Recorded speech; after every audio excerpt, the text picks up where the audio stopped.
So Ford had their F-150 Lightning electric pickup truck reveal on Wednesday. What did we learn? Well, we learned what it's going to look like, so no big surprises here. It is very much a Ford F-150 in terms of full-size bed. Nothing super futuristic other than the front light bar and the new grille. How about the two big questions that I've been getting? Range and price. Yes, so the entry-level model will cost $39,974. Let's just call it $40K. And it'll have an underwhelming range of 230 miles or 370 kilometers. Now, we know why that is. Batteries are the limiting factor. They are the most expensive piece of the puzzle, so to keep that price down, Ford had to limit the size of the battery pack for this starting variant. But what's interesting to me here is that all the variants of the Lightning will be built with the Super Crew. That's the four-door cab.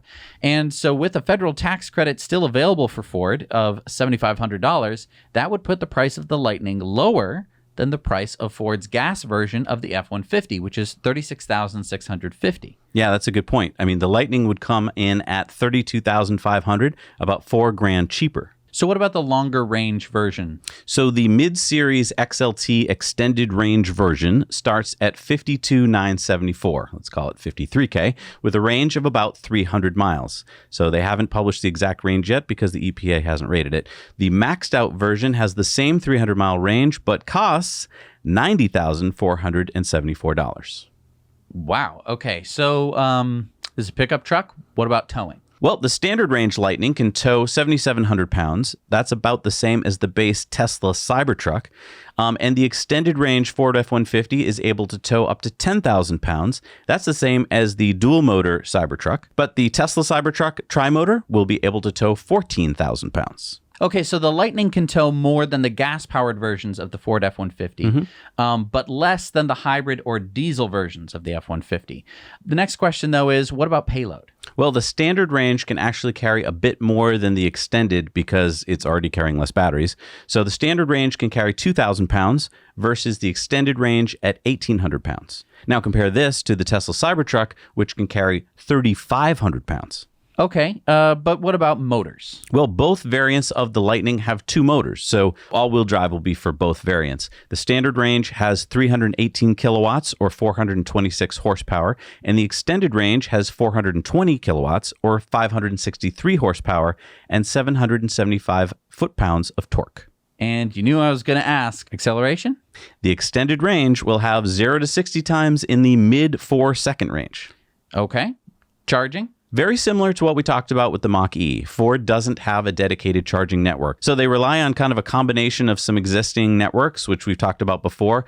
It's not an optimal solution. They're calling it the Ford Pass Charging Network, basically Electrify America and a few others. But at the highest speeds, they'll be able to charge at 150 kilowatts of DC fast charging. So for the short-range version, it'll be 54 miles of range in 10 minutes, or from 15 to 80% state of charge in 41 minutes. And for the longer range, it'll be 41 miles of range in 10 minutes, 15 to 80% state of charge in 44 minutes. Yeah, most people, of course, will charge at home. And here is where Ford is offering something really cool, an 80-amp home charging station that will fully charge the Lightning in 8 hours and provide battery backup power for your home for 3 days in the event of a blackout. Wait, what?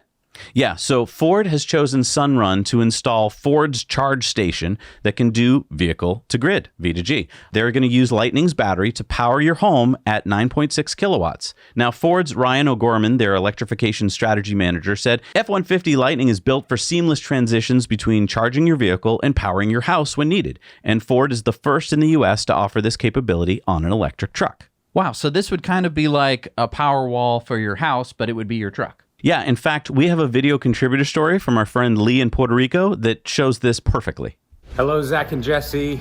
I live here in beautiful Puerto Rico, and we have a major problem here that you're probably aware of, and that is frequent power outages. In fact, we're having one right now.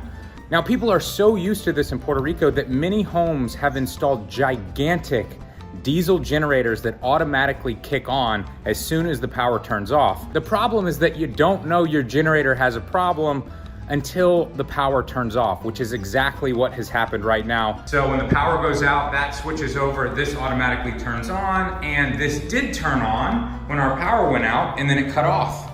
And it kept doing that again and again and again. And I don't know if you guys are gonna be able to see this, but I have a huge oil leak down there. I called my generator repair guy. He's on the other side of the island, so he can come tomorrow and look at my problem. I'm supposed to be working right now, but obviously I can't because my computers need power. So I'm literally just sitting here waiting, hopefully not until tomorrow until the power comes back on, but I would not be surprised if I don't have power for the next 24 hours. Now I'm currently renting this place and I'm looking at buying somewhere else, but the HOAs in some of these neighborhoods do not allow generators because they're too loud and they're too smelly, but it's kind of a necessity here on the island. So what people are having to do is get battery backup systems like the Tesla Powerwall, and people are sneaking them into condo buildings and, you know, putting them in closets in their room. And that works to an extent, but as you guys know, Powerwalls are incredibly expensive. They're hard to get, and they won't power your entire unit for very long. So you may be wondering why I'm making this video for you guys, and that is because I believe vehicle to grid power could change everything for places like Puerto Rico. One of the most popular cars on this island is the F-150. The brand new electric F-150 was just revealed, and it has vehicle to grid power. They claim that you could power your entire house for 3 days on the truck. Now, I pre-ordered the F-150 for this feature alone, but honestly, I'm not that excited about the truck. It's kind of a boring truck to me. I would love to have a Tesla Cybertruck, but it has to have vehicle to grid power. If you could plug in your Cybertruck with a single cable to charge it, but then when your house lost power, it would start sending power back to your house, nobody would need a generator anymore. Elon, please give me vehicle to grid power in the Cybertruck. It will be my dream come true. So yeah, that was Lee from F-Stoppers. You might have recognized him. It's an awesome YouTube channel. If you want the best tips for advice on all things photography and video, you have to watch them. So thank you so much, Lee. Isn't that interesting that already people in Puerto Rico are buying the hybrid version because it can do this? This is, I think, going to become a very popular version in places like Puerto Rico where they lose power a lot. And I mean, Puerto Rico is not the only place where you're at risk of losing power at seemingly any moment. Yeah, I mean, we're in New England where we lose power a lot. and we have two backups. We have battery and a generator. Right. Now, Ford CEO Jim Farley said there are lots of flavors of soda, but there's only one Coke. And there'll be lots of electric pickup trucks, but there's only one F-150. Now, I thought it was kind of funny that he used Coke as his comparison because it's kind of accurate, actually. Check this out. These are charts showing that they're both in declining market share and declining revenue. So I don't know like why he picked Coke as his example, but... Because it's an American classic, damn it. I guess. But let's talk about the frunk, because I heard that Ford is calling it the Mega Power Frunk. Yeah, so when you lift the Lightning's hood, the grill now goes with it, revealing a big honkin' frunk. Check this out. It's a 14.1 cubic foot or 400 liters of volume and 400 pounds of capacity. And it's water resistant with a drain for easy cleaning. And my favorite part, there are power outlets in there. And I really think that Ford got this right. I mean, this is a really huge feature. I mean, I remember when I went to the Rivian unveiling and we, got to peek under the hood and you have that big frunk and it looks great and you could put lots of stuff in it. But you're going to have to take your stuff and lift it on over. And not just the Rivian. I mean, that's the same for the Cybertruck. Right. It's the same for basically every frunk that we've seen so far is a box that you get to from the top. Being able to get into it from the, like you're used to with a trunk is really nice. Yeah, I mean, this is one of the reasons actually why I placed an order for the Lightning. I mean, I want to be able to show you guys this feature in real life to see if it's really cool. But I mean, as a former contractor, I can imagine putting like my table saw in there or something, or a bunch of my power tools and be able to get right at them quickly. I mean, this is really cool. I'm glad Ford came up with it. Now, I don't know if I like the Mega Power Frunk. I think I would have called it a hatch front. A hatch front? Yeah, it's like a hatchback. But the hatch is in the front, and it's a pickup truck. Well, this is why you don't work for Ford. You have to come up with really cool names like Mega Power Frunk. I mean, whatever. I'm not going to nitpick over the name. I think it's a great feature. I love that there are outlets in there. I don't have any complaints about the frunk. But that's not all. There are other cool features too, like the fold-out workstation in the center console and Ford's new Hitch Assistant feature that can kind of automatically hook up a trailer for you. Yeah, I thought that was really cool. And these are all things that I want to show our viewers to see how they work in real-life conditions, not just marketing videos. Because, I mean, they do sound really cool in a marketing video, but, like, will they be really usable? So how are we going to do that? We're going to get the truck. But how many trucks do we need? We don't need them all, but we need to show them all. That is a good point. But there's still more features to talk about. Now, does the Lightning come with that 15.5-inch touchscreen that the Mach-E has? In the lower price variants, no. They just come with a 12-inch capacitive landscape-oriented touchscreen. But in the more expensive Lariat or Platinum trims, yes, you can get that same touchscreen as in the Mach-E. The driver display, though, for the Lightning is a 12-inch screen versus the Mach-E's, which is only 10-inch. And the higher trims will also get Blue Cruise for its hands-free driver assistance for divided highways. So when does this go for sale? Ford says next year, mid-2022.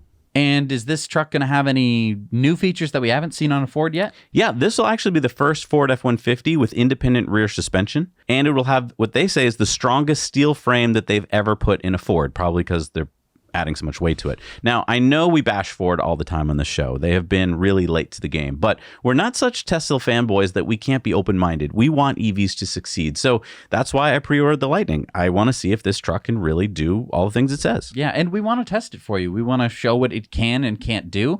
We want to show which features are going to be, the standout awesome ones like the V2G or the tow hitch. Because, yeah, I'm really excited. They packed a lot of stuff in here. A lot of, outlets, a lot of stuff that's going to be useful for people who do things. Yeah, the big question to me is, are people going to be excited about that lowest price variant with the tax credit because that range is so low? I mean, 230 miles of maximum range, that means, about 200 miles of usable range. Is that going to do everything that people need to do with the truck? I think that it really would be regional. Up by where we live, you're not going to be driving too far most of the time. It's a 4-door, so this could kind of be the family car. A lot of people use, Super Crew kind of F-150s for that kind of purpose. Pretty easy to switch over to electric, and you're going to save a whole bunch of money. Hey everybody, thanks so much for watching Now You Know Clips. You can watch full episodes of Tesla Time News on Mondays and in-depths on Fridays. Just click the link down below to head over to the Now You Know channel.